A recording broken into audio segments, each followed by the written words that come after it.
Okay. It doesn't look good for project managers to be late. Yeah. It's enough with their project. Okay. That's right. Okay, everybody. Thank you for joining this webinar. We are honored today to have Mr. Lee Lambert with us. He has over 50 years of project management experience. He's one of only 70 people in the world that received the honor of PMI Fellow. He also was one of the founder of the Project Management Institute Project Management Professional Credential, PMP, that we all enjoy and support.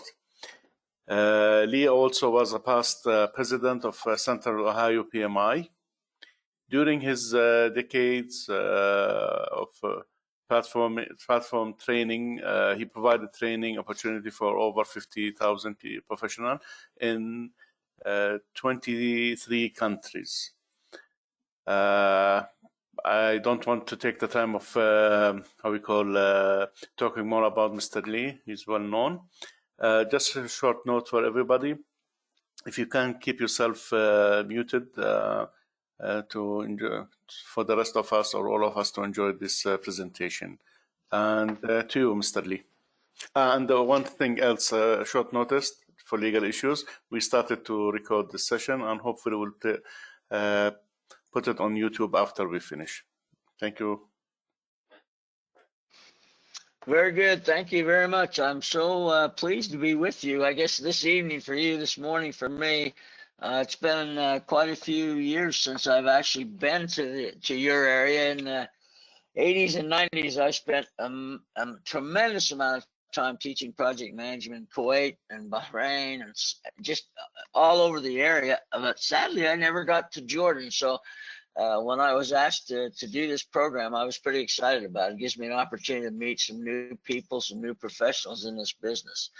So let me give you some insight into what's going on here, because this is the next to last offering of this webinar. I offered to provide this webinar free of charge to any chapter that requested it. So far, I've done 61. You'll be the 62nd.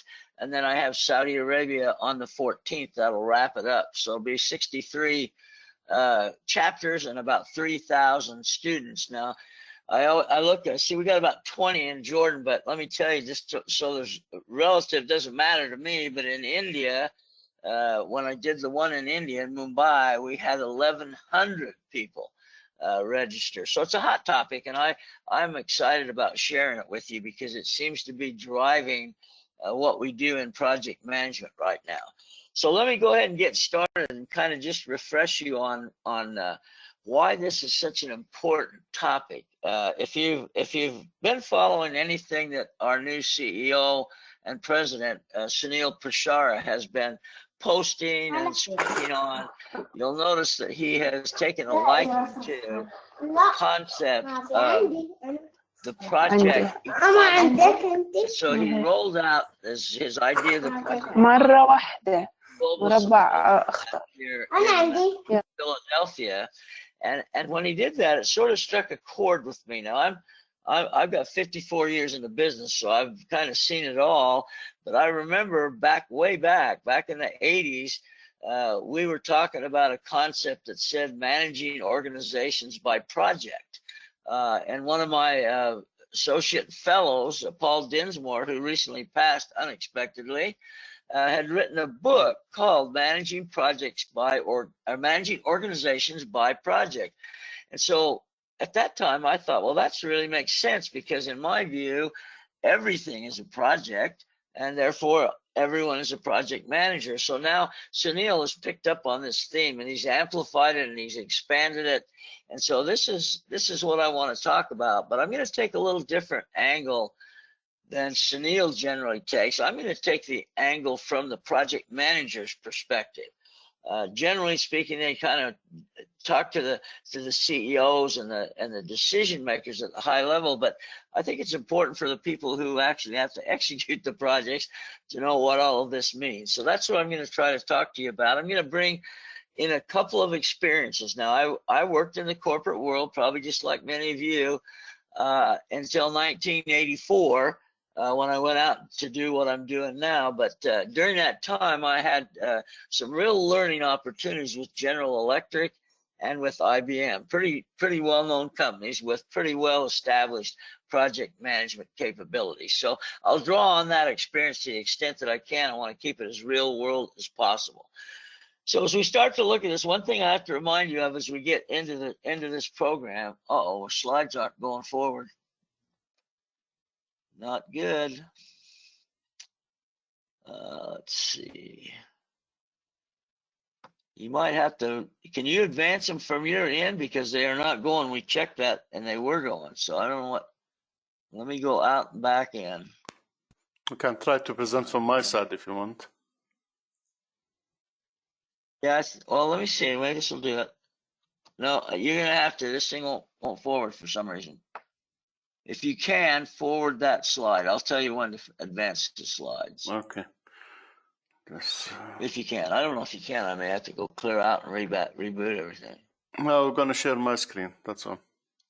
Oh, okay.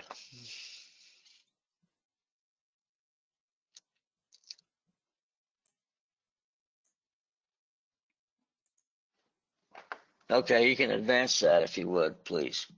Okay. Thank you. Welcome. This slide is meant to kind of get the point across that because of the changing environment, because everything's moving constantly in the world of project management, we need to realize that our role as project managers, as people who are delivering these objectives to the strategy, have to recognize there's a variety of ways to do that. Now, back when I was working with General Electric back in the 60s and 70s, everything was predictive. So we had a very standard process. We got assigned a project, what now would be called a project charter. And once we got that project assigned, then we were also assigned a team of people to do that. And they became committed to that project. So that predictive model back in those days, to me, was pretty straightforward. You had control of almost everything. And we've used that for a long time. In fact, the PMBOK has grown from 119 pages in 1996 at the first edition to over 800 in the sixth, and then the seventh's right behind it. And what's changed is the variety of methodologies that we use, or the approaches that we use. And so now we've got the predictive, then came along the Agile concept in 2001. The manifesto was issued and people began to move towards that, mostly in the IT environment, although it's starting to find its way into the more predictive approaches to doing projects. And so we've got this variety of capabilities, and now we've taken the sort of the easy way out by saying that we're also going to add a hybrid. So we take a little bit of predictive, a little bit of waterfall, a little bit of agile, and that's the way we do it. But I think it's important that we understand there's a variety of ways to execute projects. We just need to be sure that we are aware of the different methods and the different values of those particular styles. Okay, next slide.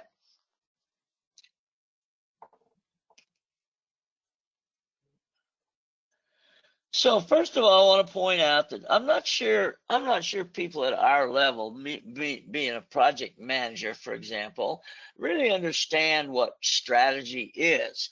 And we need to understand that because we find ourselves executing projects that sometimes, and I've actually heard this question asked, sometimes someone will say, well, why in the world are we doing this project? It doesn't make any sense to me.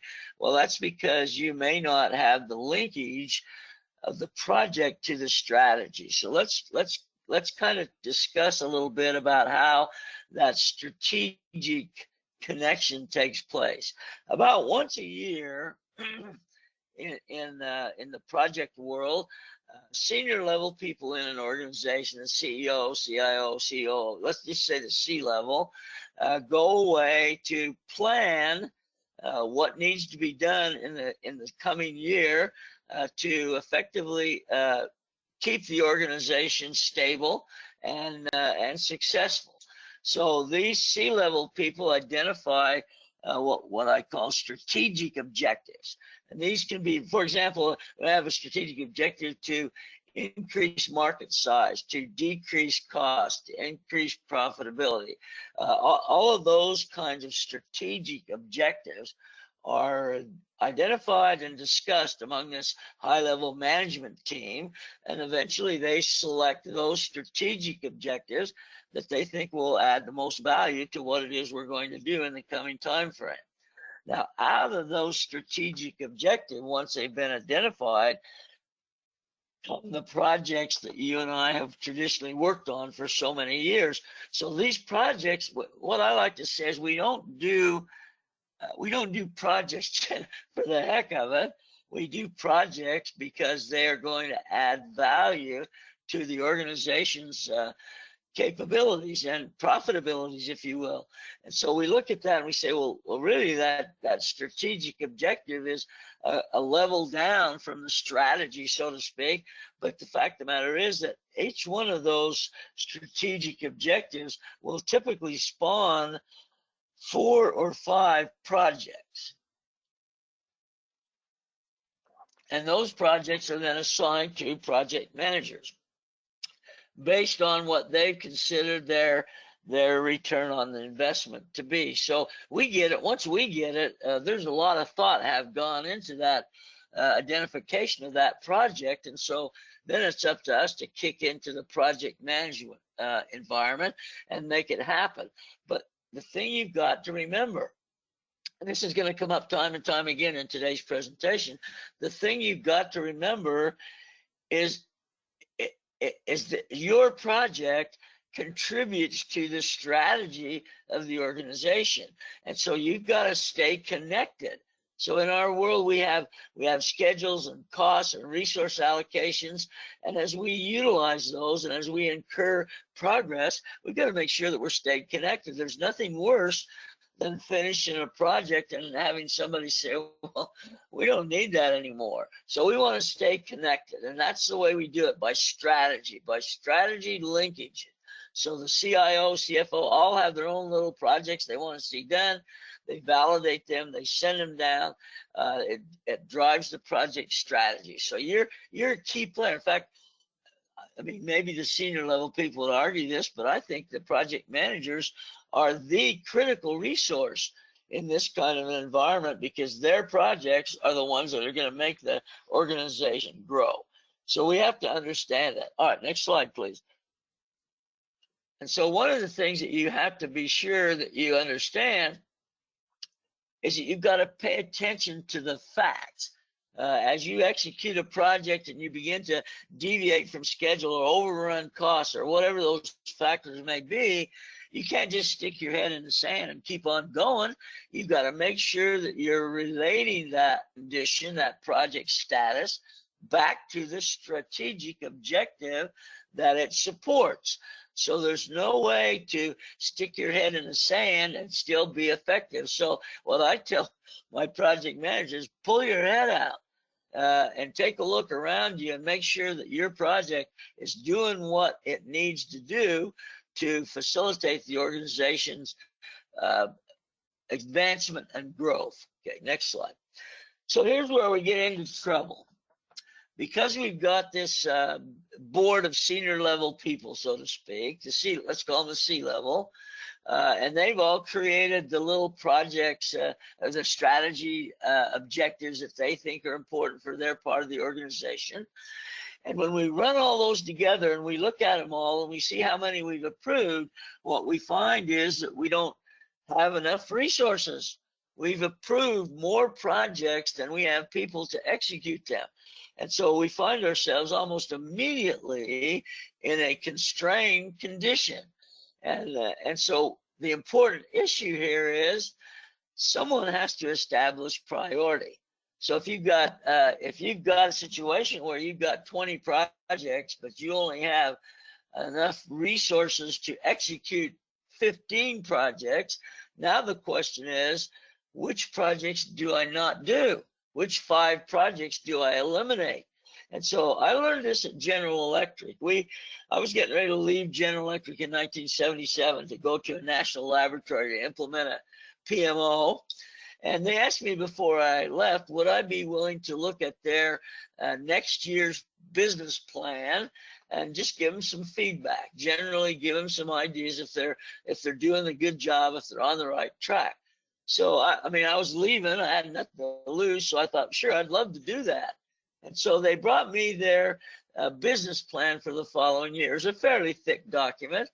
And in those days, back in those days, we called anything that was really important mission critical. This is an old military term, still used in the military, but in the project management world, not so much, but mission critical, okay?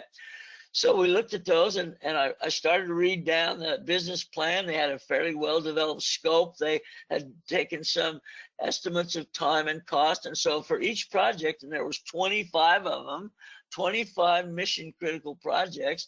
For each one of those projects, they had defined the characteristics of the project. So I asked the senior level guy, I said, now look, this is good. It's really pretty good. But I said, you got 25 mission critical projects. Can I assume that they're in the priority order that they're listed, 1 through 25? Because that's an important concept. And he said, no, that the prioritization is on a separate document. So he hands me that document, and sure enough, there are the 25 projects over in a column called priority. The number 1 appeared 25 times. So here's 25 projects, 25 number 1 priority projects. And I looked at that and I just shook my head. I just couldn't believe that they were that naive. So I said to them, look, I can't really do much with this because you know as well as I do, you can't have 25 priority 1 projects. And so I said, if you want to take a look at this and reorder them in the project priority, then we can take a look at what the organization has in the way of capability to support these projects. So they said, okay, we'll do that. So they went away for about a week, called me back and said, now take a look now. So I looked at the document. I could see that they had changed the order. I remembered some of the top ones, and they were definitely not in the top anymore. So I thought to myself, wow, they've really done a good job here. So I went to the document that says priority, and sure enough, at GE, they finally got it. I looked at that priority sheet, and it said project number 1 was priority 1. Project number 2 was priority 1A. Project number 3, 1B, and so on. So they hadn't really done anything at all. Here's my point, and this is a role that you have to play. If you don't play this, you're going to get in trouble, I guarantee you. When you get a project, when a project charter comes down to you, one of the things that you need to look for, well, 2 things really, is what strategic objective does your project support? And what priority does it have relative to the, say, the 5 projects you have in your portfolio? We need this priority, because let me give you the GE example now. GE had 25 mission critical projects. When we really analyzed those projects and looked at resource requirements and looked at time of delivery, what we found is the organization could really only support 13 of those 25. So there were 12 projects that we didn't have enough resources to do to be able to meet the objectives. So senior level management has to be willing to identify realistic priorities, because that's going to drive your resource allocation. Now, back in the early days, it didn't matter, predictive model, you got a team was with you till the project was over. Then we started to work in the matrix environment where we have resource pools. So engineers and chemists and all the different pools that it takes to deliver projects in our business environment. And those resource pools then have to loan people out to projects in order to meet those requirements. Well, once you've saturated the pool and there's still 11 projects to do, then you know that you've got a problem. Now, there's a lot of things you can do. You can change the end date of some of the projects and spread them out. In other words, have people working part-time on one project, part-time on another project. That extends the delivery date, but yet it allows us to get the work done.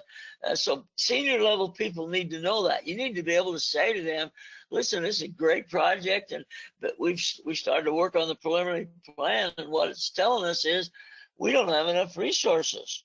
So if you're not saying that, if you're not following that, if you're not quantifying the impact of constrained resources, then you're going to eventually be judged as inefficient as a project manager, because you're going to end up delivering late. You're going to end up delivering a product that doesn't meet the strategic objective. So we want to keep that linkage together to where we can say, yes, this is our project. This is the strategic objective that it supports, and it's priority one out of a 5 project prioritization process in my portfolio. Those are communications that you need to have. Those are discussions that you need to have. Next slide, please. But in order to have that discussion, in order to effectively deliver that discussion, we need an integrated data set. So I just facetiously here, I call it the strategy office. And this is where we keep track of how are we doing in delivering projects to the strategy. And in order to do that, of course, we have to have an integrated database. We have to have a data capability that merges multiple projects in a shared resource base to see where the constraints are, to see where the issues are going to be. And so in order to do that, we have to prepare our projects accordingly. We have to plan our projects to support a digital transformation that allows us to make these kinds of decisions and recommendations. So now back in the old days when I was doing this in the GE environment, we didn't have this capability. It was guesswork, and that he who guessed the best was the best project manager. So then along came IBM. Now, IBM introduced a very sophisticated approach to managing projects. They ran it out of what's now we call a PMO, but then they call it the IBM Center of Excellence for Project Management. And so this came about in 1993. Lou Gerstner came in to replace Jack Akers. They were projecting an $8 billion loss that year. And the first thing Gerstner did was he took about 4 weeks and toured all of the projects being conducted by IBM in the locations that he could get to easily. And after 4 weeks, he came back and gathered his executives together, and he said, here's the problem. Here's what I found. IBM is trying to do too many projects for too many people, and we've spread ourselves so thin that we can't do any of those projects effectively. He said, so here's what we're going to do. First of all, I'm going to eliminate 60% of the projects. So now we're going to be able to focus on 40% of projects that are linked to our core capabilities. This happens all the time when an organization starts to be successful. They look for other things they can do and sometimes step out of their core competencies and pay a price for that. So Gerstner said, we're going to focus on 40% of the projects.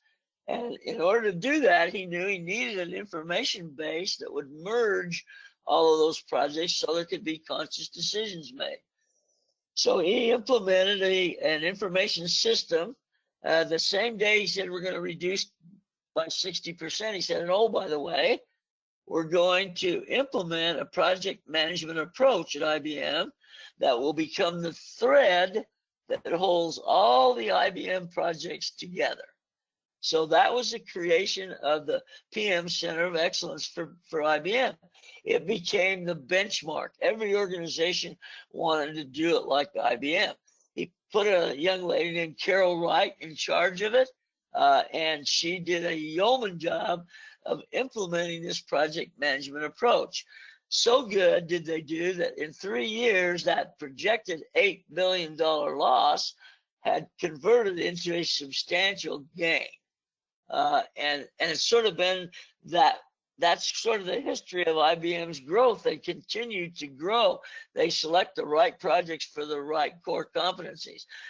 For example, who would have ever guessed that the ThinkPad, which at that time was the primary laptop computer capability, the ThinkPad would no longer be IBM. Gerstner said, this really doesn't fit with our long-term core value planning. And so what did he do? He sold it. He sold the IBM ThinkPad to China. So if you're working on a Lenovo now, you're really working on an old IBM ThinkPad. So the strategy was what drove the projects. The projects were what made it possible to achieve the strategy. So that's the linkage. It's not just something we talk about. It has to be done. All right, next slide. So you got to invest in information systems. You can't develop your own all the time. Well, in order to do that, we have to know what everybody needs. We can't just design an information capability that satisfies the senior level needs. We have to find the needs of all the stakeholders. And everybody that's working on the project has a stake. And those stakeholders need to identify what their anticipated requirements for information to support the work they do will be. Now, we're going to document all this in the communications plan, but the stakeholders is the key to that. In fact, it's so key that in the 6th edition, no, matter of fact, in the 5th edition of the PMBOK, we added a whole new chapter called Stakeholder Management, because they're the people that get the jobs done. They're the ones that make it happen. So one of the things you have to understand is we have, just like anything in project management, we have a hierarchy. And this hierarchy includes, number one is the decision makers that have control capabilities, control stakeholders, okay? Their decisions can stop or start the project. So their control, they define what they need. They need a higher level of information. They don't want all the ugly detail. They want the high level information. Those are control stakeholders. The next level are the stakeholders that you and I typically are among, and those are the people that are going to develop and execute the project. So you got the project manager, you got all the assigned resources, all of them are considered impact or influence stakeholders. In other words, their actions can have an impact on or influence the outcome of an effort on the project. But we have to recognize, in addition to the team, which makes everybody on the team as a stakeholder, we have to also understand with our matrix environment that all of the resource pool owners are also stakeholders on my project. Because when I start to merge the data from multiple projects, I want to quickly be able to identify resource constraints where I've got one resource committed 200% of his or her time. So we need to include them. Those are the influence or impact stakeholders. And we got to define that in the communications plan. What kind of information do they want? How often do they want it? What form and format? That's a job of the project manager to find that information out.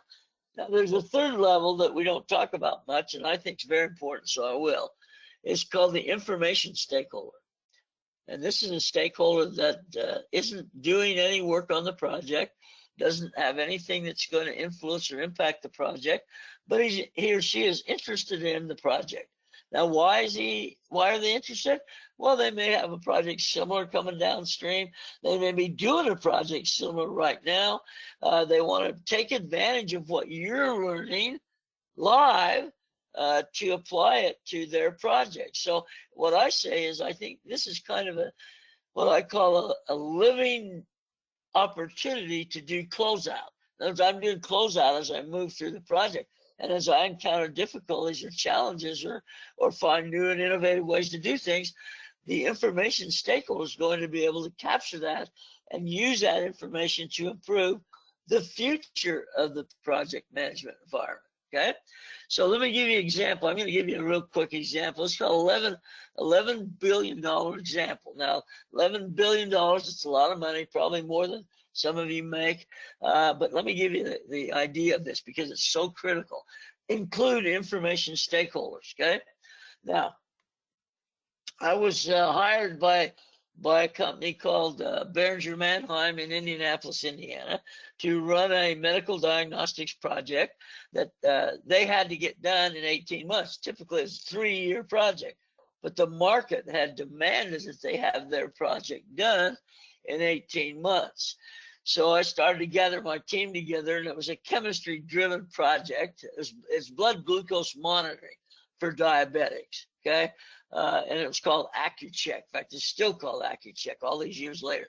And so first thing I did was hire the chemist. Now, I got the chemists out of the resource pool, and I got 25 chemists to work on this project. And that left 75 that I in the functional group. So the 25 project chemists, 75 functional chemists. Well, as we started to execute the project, I started to hear rumors that the 75 functional chemists were not happy. They were very upset with the fact that they weren't picked for the team. Some of them were saying, "I've been here longer than those guys. I know more than." Oh, I picked the 25 I thought were the right 25.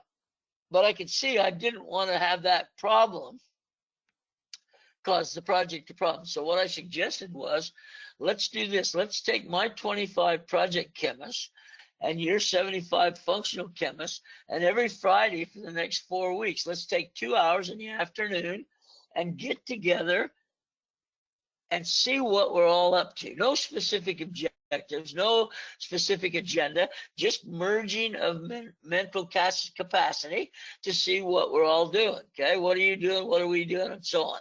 So at the end of 4 weeks, and this went over very well, this really satisfied the functional chemists. Okay, they were interested stakeholders. Okay, and so when we were all done, we had to get on with the project, which we did.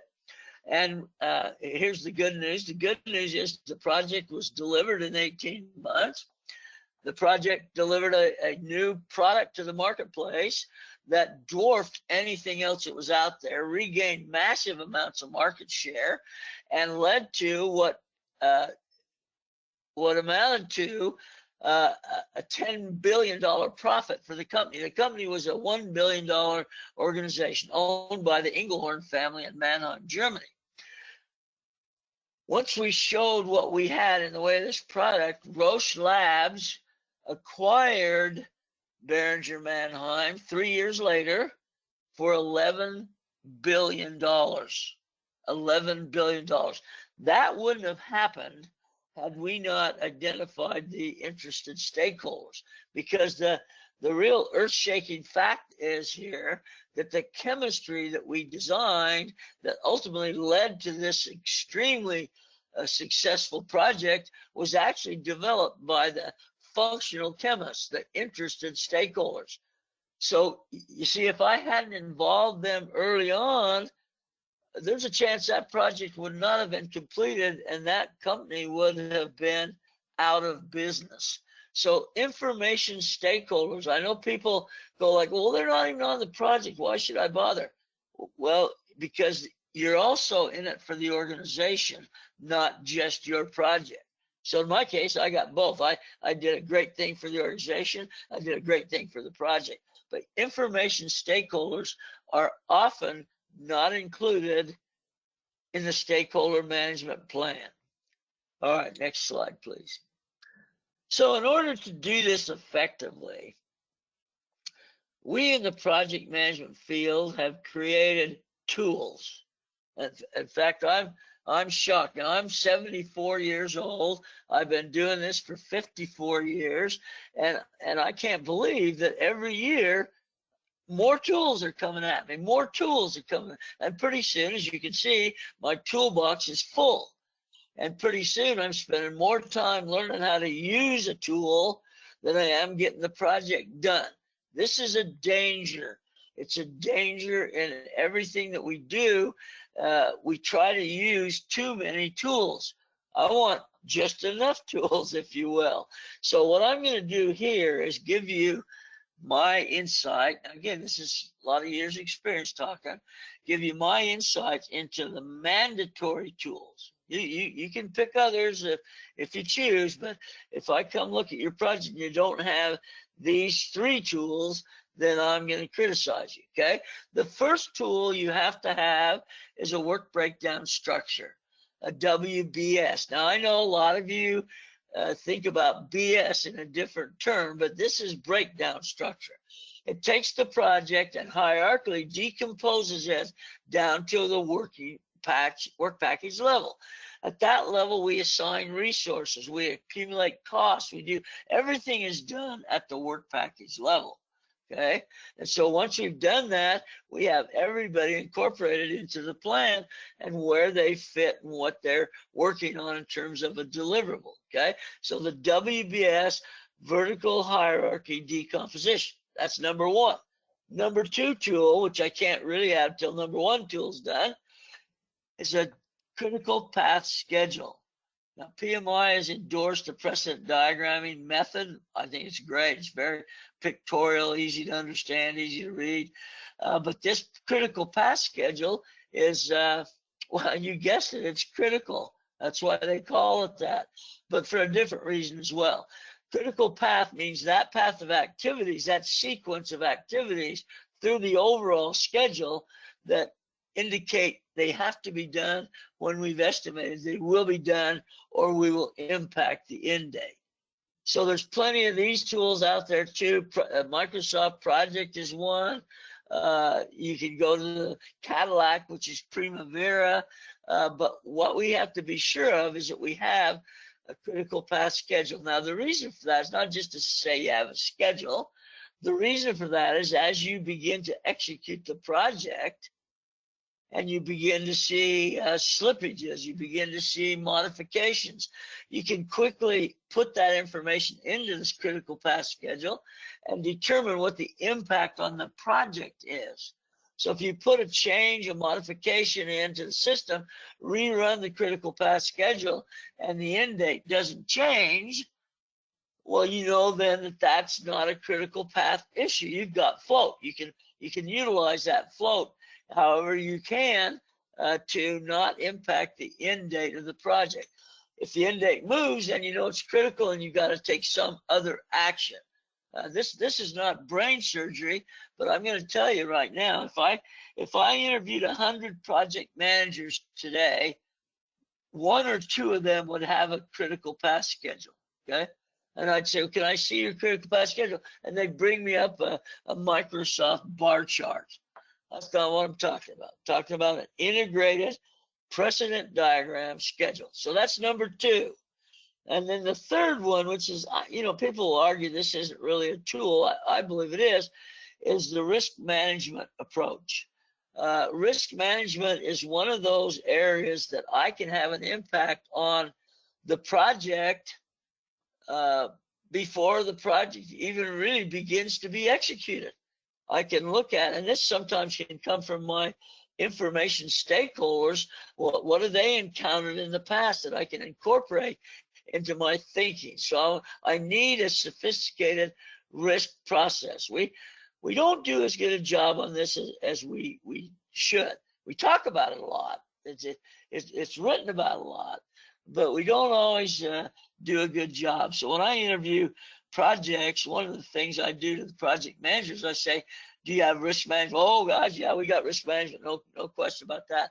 I said, well, look, can I see what you have? And he comes back to me with a single sheet of paper, and he holds it in front of me, and I say, what is this? And he said, this is our risk register. He said, this is where we identify all the risks that we have to be aware of on the project. I said, oh, that's great. That's a good first step. Now, what do you do with it then? Then what do you do with it? And he goes, oh, nothing. We just file it and keep adding to it to make sure we've identified all the risks. Well, they wouldn't call it risk management if that's all you did. They just call it risk identification. We want to manage the risk. We want to minimize. We want to mitigate. We want to do things that reduce the impact on the project of a risk event taking place. So we've got to do that in a way that adds a value. So those 3 tools are must. Now you You can use all these others in here. I got a bunch of them, but you'll notice, and I make a point of this, that I've left the most important tool, especially when you have so darn many to choose from.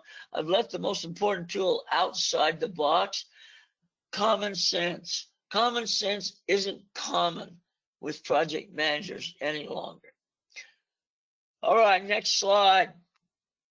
Now, just so we kind of get a sense, because the environment has changed so much, the days of the waterfall are sort of limited. There's still a few organizations that incorporate waterfall into their methods, but fewer and fewer. The agile approach has really sort of forced them out. I can always tell a waterfall group by how old they are. The older they are, the more likely they're going to be committed to waterfall, because old dogs, new tricks. You know how that story goes. So the waterfall, while it's been useful for a long time, it didn't address the rapidity with which change takes place. And so with Agile, we get a little bit better opportunity to bob and weave and adjust to a changing environment. And remember, the big issue with IT projects especially was that we couldn't get good, complete requirements documentation because we hadn't done enough on the project to see what was realistic and what wasn't. And so we were in a state of constant change. And that really caused a lot of impact. We go to the trouble of creating a start to finish plan, and then a month into it, everything's changed, and I've wasted a lot of energy and a lot of resource on developing that plan. So next slide, please. So what we've done is we've created this idea that we can use Agile, Scrum, Kanban. There's so many things. Again, more tools. But the idea behind Agile, and I like it. I was in the initial stages.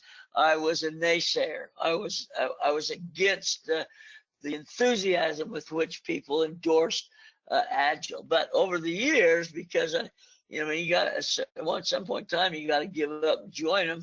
I've decided, hey, Agile actually brings a lot to the party because it's built on the idea of evolutionary requirements.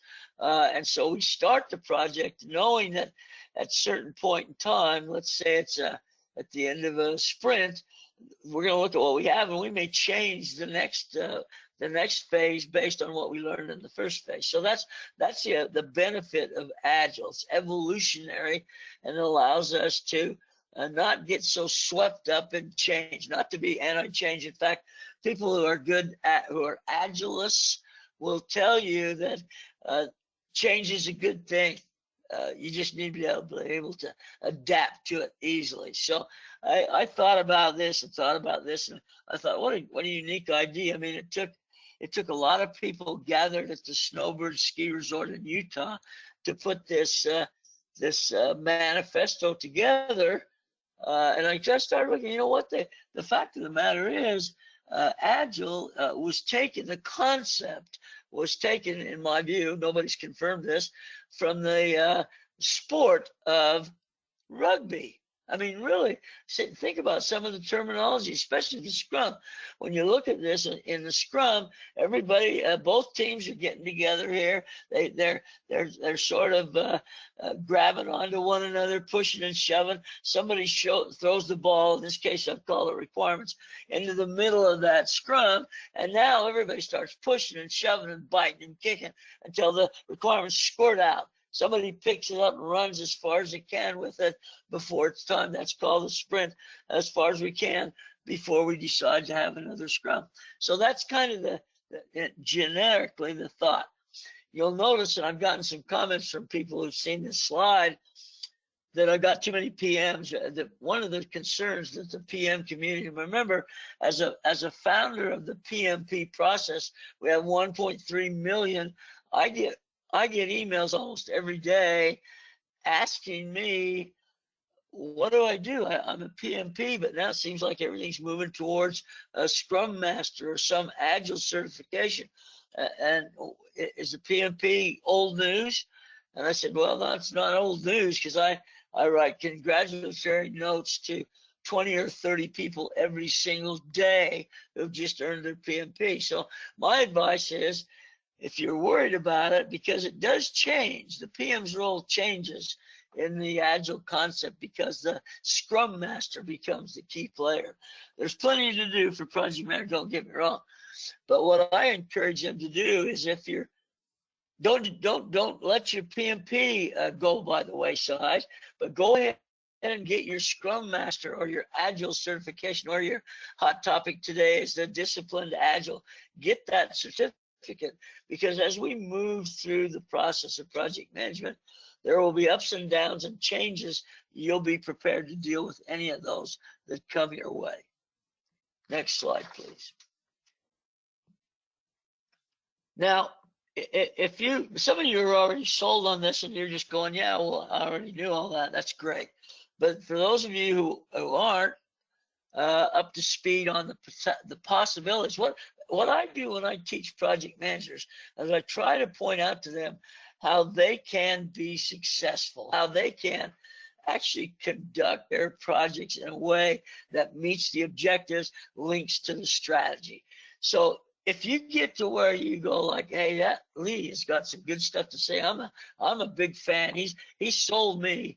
The problem is, selling you is the easy part.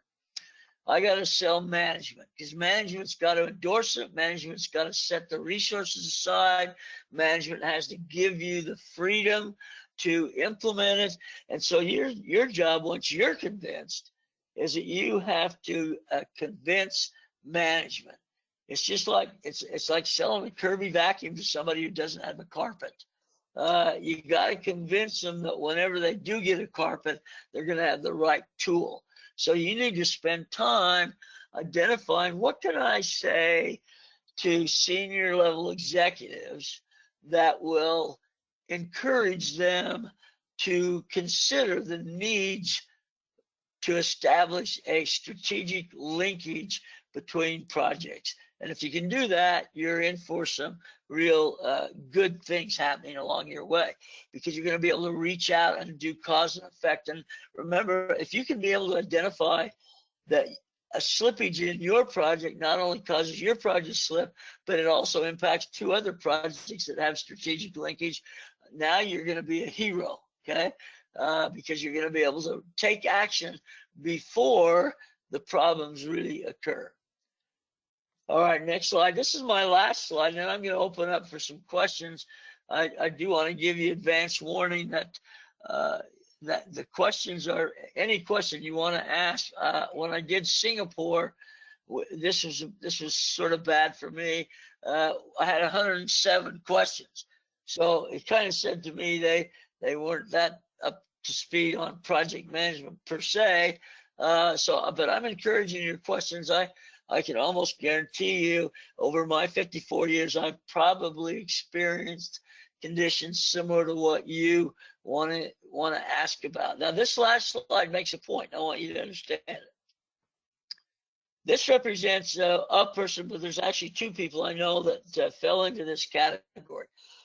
Once project management is identified as a strategic linkage, once the senior level decision makers have bought in, if you will, then it's important that I keep that contact, I keep that connection, I bridge that gap, if you will.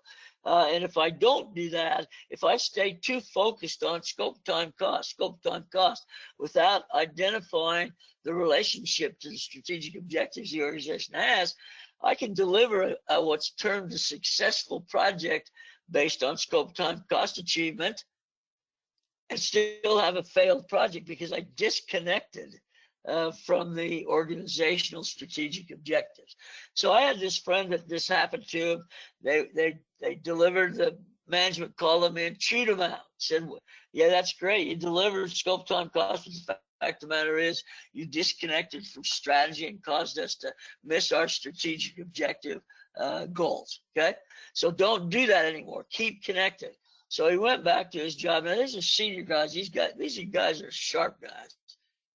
Went back, and I'll be darned if he didn't do the same darn thing. And and he took it to senior level management. Senior level said, looks like the same thing. He said, well, and they fired him. They fired this guy. He was a senior level, well-regarded project manager. So they fired him. So don't let that happen to you. Broaden your thinking beyond the realm of your individual projects into the idea that you could show strategic linkage and therefore be able to use that as leverage or empowerment to get the resources that you need. Okay, that's all the formal content that I've prepared for you today. I'll be happy to address any questions that you may have. Thank you, Lee, for your time and very useful presentation. If anybody have some questions, can you unmute yourself, or do you have to? Can I ask a question, please? Yeah, please go ahead. First of all, thank you for this session, fruitful session. I would like to ask about the Agile in construction. I can't, your question's breaking up. I'm just getting bits and pieces. Sorry.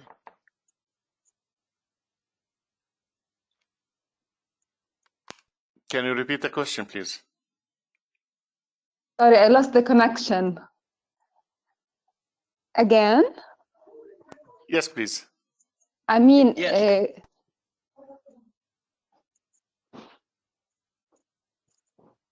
Is it clear, the question? I mean, could we break down the project into increments in execution and in construction in general? Yeah, I think that's one of the areas that, I get this call all the time about people who think, I call them Agile zealots, and they think that the Agile can be applied to any kind of a project, building a building, road construction, those kinds of things. The answer to that, in my view, and I haven't been convinced otherwise, is no. The traditional approach that we use in construction are phased. Okay, we got the design, we got the construction, we got the testing, we have phases, and we manage those almost as if they were independent little projects connected to the next phase.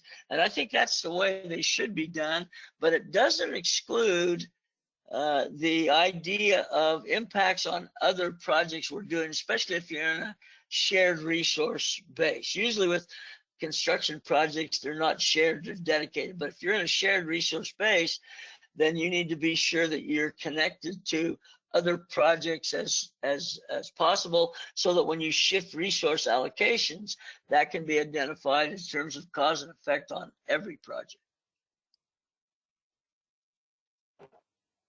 Thank you. Thank you so much. You're welcome.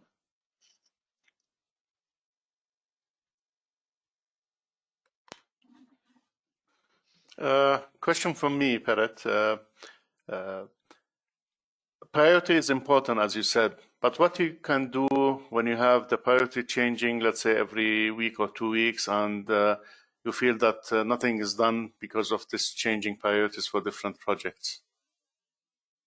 Yeah, that's pretty common these days. I don't know about every week, but the fact of the matter is, we get priority changes a lot. Usually they're driven by outside constraints, but the fact of the matter is, it's all we can do is identify cause and effect of that constant changing. So every time the priority changes, that's going to cause some change to the project.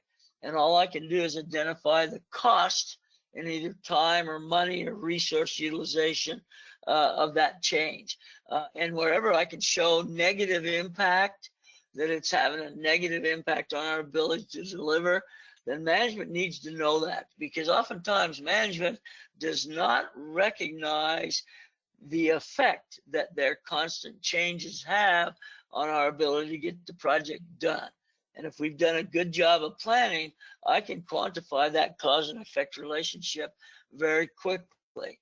Now you may not get them to change. I mean, some people, that's That's just kind of the way they run. So what you do in a case like that is you find another job with somebody that gets it, because senior level people have a massive role in determining the effectiveness or the success of project management. It's not just all project managers.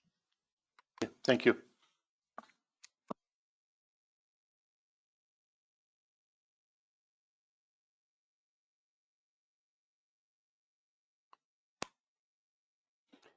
Any other questions?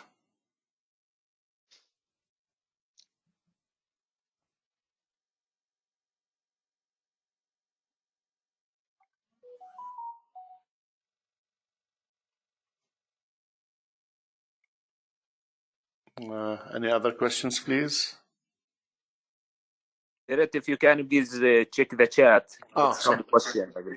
Okay. Barrett, please check the chat there. Okay. Yeah, I see that. Someone asked, Samia asked about managing organization by project. Let me give you some insight on that.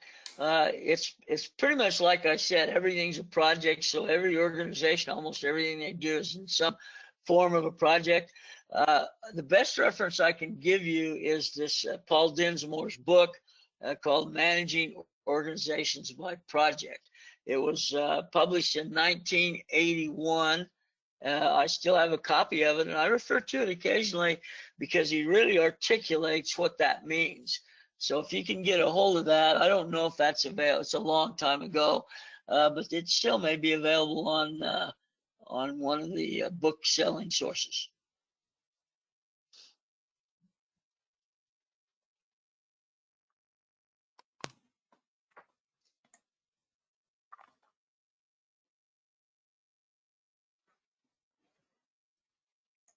Okay. I don't see other questions in the chat.